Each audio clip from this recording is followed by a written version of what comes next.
Allez, on se lance aujourd'hui dans une analyse un peu folle. Est-ce que c'est vraiment possible de monter un business quand on est étudiant avec, disons, 0 € en poche? On va décortiquer ensemble un plan d'action super concret pour tenter le coup.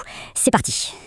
Voilà, le défi est lancé. C'est direct, ça paraît presque impossible, mais ça pose le décor. L'idée, c'est d'imaginer que le manque d'argent, qui est la contrainte numéro 1 pour beaucoup, devienne en fait le moteur de la créativité. C'est vraiment le cœur de l'expérience qu'on va analyser. La mission est donc très claire. Il s'agit d'une sorte d'expérience entrepreneuriale en direct. Le but, c'est de faire tomber ce mythe qui dit qu'il faut absolument un capital de départ pour pouvoir se lancer. Bon, maintenant qu'on a posé le quoi, passons au comment. Pour un défi comme ça, il faut un plan, un rouet. Et justement, voici la feuille de route qui va servir de fil conducteur tout au long de ce parcours. De 0 à, on l'espère, la réussite. Alors ce qu'on a là, c'est bien plus qu'une liste d'idées. C'est une véritable carte stratégique. On y voit plein de pistes, des plus simples aux plus ambitieuses, et chacune est notée selon des critères bien précis qui vont nous aider à y voir plus clair. Pour bien lire cette carte, il faut en comprendre la légende. Le budget initial, c'est simple. Combien faut-il sortir de sa poche au début? La difficulté, c'est l'huile de coude et les compétences nécessaires. Et enfin, le potentiel de gain, c'est le nerf de la guerre, ce que ça peut rapporter. Tout l'enjeu, c'est de trouver le bon équilibre entre les trois.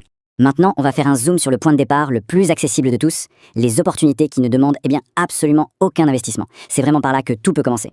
Et ce graphique, il est parlant, non? On voit tout de suite que la plus grosse part du gâteau, ce sont les business qu'on peut lancer avec 0 €. Ça montre bien que le premier obstacle, finalement, c'est rarement l'argent. Les portes d'entrée, elles sont là, et elles sont gratuites. Alors concrètement, de quoi on parle? D'abord, Vinted pour se faire un premier petit pécule. Ensuite, la création de contenu sur les réseaux pour miser sur son talent. Le print on demande, une super option pour vendre ses créations sans jamais gérer de stock. Et enfin, l'art personnalisé pour vendre directement une compétence. D'ailleurs, si on compare les deux options les plus souvent recommandées pour démarrer, d'un côté, on a Vinted. Là, l'avantage, c'est la vitesse. On vend des trucs qu'on a déjà et hop, ça génère du cash.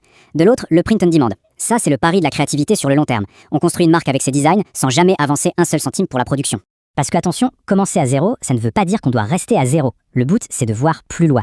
Alors voyons comment on peut faire grandir ces petites initiatives pour en faire de vrais projets, bien plus ambitieux. Ici, on voit très bien la progression logique. On démarre avec des idées sans aucun risque, comme Vinted ou le print on demand. Les tout premiers gains, on les dépense pas, on les réinvestit dans des projets un peu plus costauds, comme une boutique sur Etsy. Et puis, avec un capital un peu plus solide, on peut commencer à rêver de sa propre marque, avec du stock, et ainsi de suite. Ce graphique, il montre une chose assez simple finalement. Plus on investit, plus le gain potentiel est élevé. Logique. Mais le point crucial ici, c'est de ne surtout pas griller les étapes. Il faut utiliser l'argent des premiers petits business pour financer les suivants. C'est vraiment ça la clé d'une croissance saine. C'est bien beau tout ça, mais la question la plus importante reste en suspens. Par où on commence? Concrètement, là, maintenant. C'est ce qu'on va voir tout de suite. C'est la question que tout le monde se pose, non? Devant cette carte remplie de possibilités, quel est le tout premier pas le plus malin pour mettre toutes les chances de son côté?